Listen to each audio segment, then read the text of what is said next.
even heck by even next season as well. So, Craig, your thoughts about 4 or 6? If there was, and again, it may depend. Does that mean you're going to get 20, not 24? Does that mean you might get more? I don't know. I don't know all that number. But your thoughts about, well, what the hell? Let's just go ahead and get Boise State and Memphis and add them to the pie right now.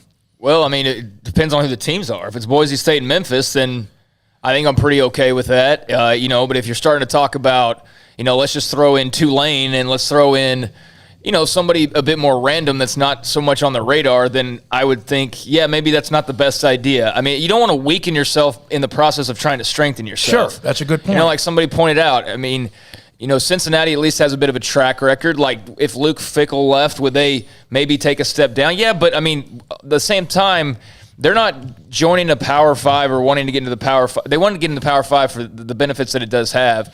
But, you're not getting into that and then just saying, oh, we're here. We're cool now. Yeah, we're not going to worry about winning anymore. I mean, they're going to be as competitive as ever. So, I mean, the ones that we've talked about the most often make sense. Those 4, Houston was the debatable one in terms of just location, but I think we've ironed out why they make a lot of sense. So I don't think they need to stretch it too much further. I think you start to kind of, water it down a little bit. But those 2 teams in particular, I think Memphis certainly, is one that a lot of people brought up. And Boise State was probably the second most brought up out of everybody. So it's not surprising. It is a little surprising that maybe we're talking about another wave of this, but it's not surprising if you were listening last week because that's what we brought up. Yeah, it's Chapter 1 and maybe Chapter 1A. Now, you think about Cincinnati football, names like Watson Brown, Mark D'Antonio, Brian Kelly, Butch Jones, Tommy Tuberville, Luke Fickell. They have a run here of football. Mike Gottfried back in the day, Homer Rice, a historic name in college football. I'm just using there's not like it's not like they've always won, but they are committed to winning the game in football. Now, also, it's about what they bring to the table besides wins and losses. Look, if you look at the 4 teams that are coming in.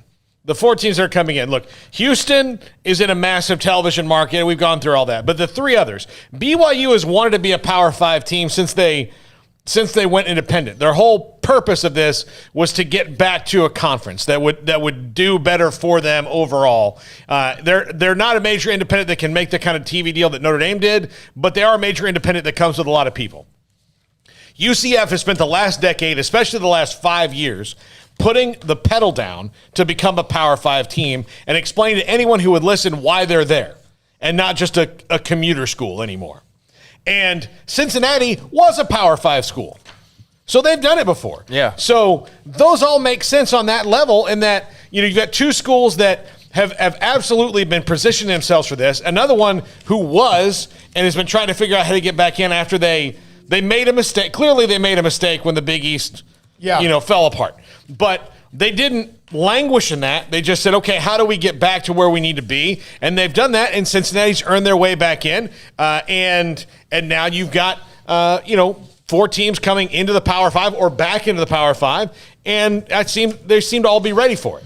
I like it. I mean, I like the teams that are coming in. I like that they're going to be, going above and beyond and not just saying, oh, we'll get 2 for right now, and then maybe another 2 later, and then another 2 later. No, I like that they're going balls to the wall right out of the gates and bringing in 4 and saying, hey, we're going to be, at 12. We're going to be at 14 maybe for a couple of years as well. And I think it doesn't apply or force Oklahoma or Texas anything, but it does make them go like, well, shoot, now do we really want to play with Cincinnati and, these teams potentially for a couple years? I mean, how much longer do we want to be in the Big 12? So I think it kind of does accelerate maybe some of the thinking on the other side of, okay, now we got to make a move. We'll see, obviously, on that. But, all I asked when this whole thing started, the only thing I asked for was just to be proactive, show a vision, show some, new ways of thinking, a little bit outside of the box. Don't confine yourself to just the same old Big 12 speak and talk, because that led you where you are right now. And what I've seen in the few weeks since then is that they've gone through with this rather quiet but very obvious little search of theirs is they have been proactive and maybe even a bit more proactive than we even gave them credit for. So I like that the ball's rolling. I like that the wheels are turning. And, I don't know obviously the next step is the end of this week to officially recognize these 4 as new members of the Big 12, which we're all expecting to happen. So, this next step is now probably the most intriguing to me. Yeah, I agree. And we don't know. Again, we're scheduled to have Mac. I keep telling you that because on the guest lineup I said tentative. Hopefully we'll be able to get him at some point today, if not right off the top. And a lot of it might be if they're still meeting. That's kind of more important than jumping on with us, although that's hard to imagine anything more important than jumping on with us. I can't help but think, though, if I know geography doesn't matter in conference alignment and all that, it's not a big concern, but man, that Boise to UCF trip would be quite a little venture if you had to do that, especially like basketball.